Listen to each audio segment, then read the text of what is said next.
Perkenalkan, nama saya Anissa Mulia, mahasiswa Universitas Pamulang dari Fakultas Ekonomi, Program Studi Akuntansi.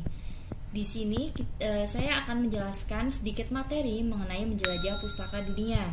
Sebelum lanjut, jangan lupa like, komen, dan subscribe ya. Oke teman-teman, pada bab menjelajah pustaka dunia ini kita akan membahas hubungan genre dan struktur teks pada teks ulasan buku. Sebelumnya sudah pada tahu ya teman-teman bahwa teks ulasan disebut juga dengan teks review. Ulasan umumnya ditulis dalam bentuk artikel sehingga disebut juga dengan artikel ulasan. Di sini kita akan membahas struktur teks dan hubungan genre yang terdapat pada teks ulasan buku. Bahas satu-satu ya.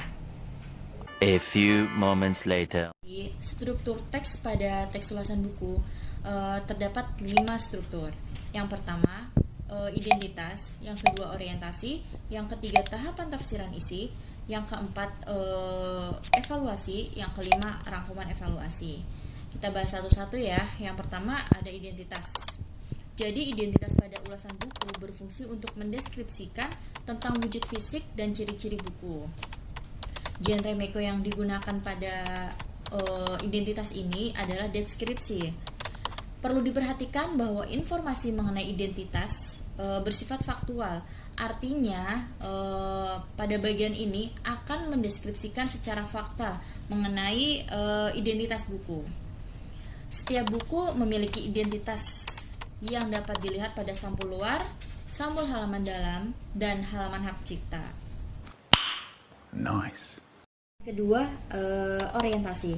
Tahapan orientasi ini identik pengantar seluruh ulasan. Tahapan ini berfungsi untuk menyampaikan informasi tentang buku apa yang diulas, siapa penulisnya, dan pembaca yang akan dituju.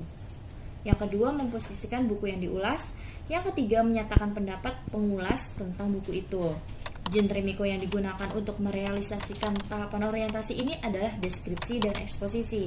Perlu dicatat bahwa argumen pendapat belum disampaikan pada tahap orientasi ini, melainkan pada tahapan selanjutnya, yaitu pada tahapan evaluasi. Ketiga, ada tahapan tafsiran isi.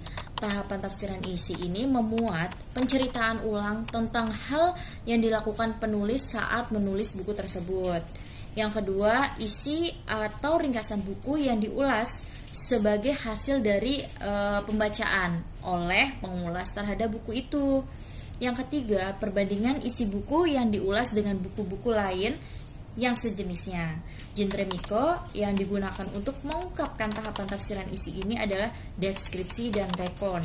Deskripsi digunakan untuk memaparkan hal-hal yang terkait dengan isi materi, ciri-ciri, keadaan, kualitas, dan sifat-sifat lain yang dimiliki oleh buku itu.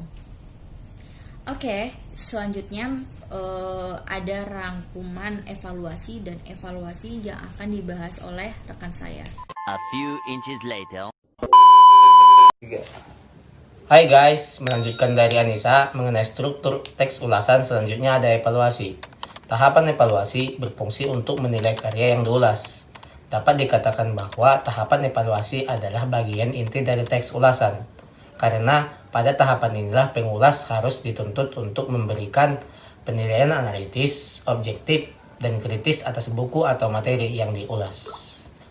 Selanjutnya ada rangkuman evaluasi. Tahapan rangkuman evaluasi berisi simpulan dan saran atas ulasan buku yang dibuat. Pada bagian pertama tahap ini, penulis teks ulasan memberi simpulan akhir mengenai buku yang diulas pada dan pandangan subjektif pengulas atas buku yang diulas dengan berdasarkan tahapan orientasi, tafsiran isi, dan evaluasi yang diberikan sebelumnya.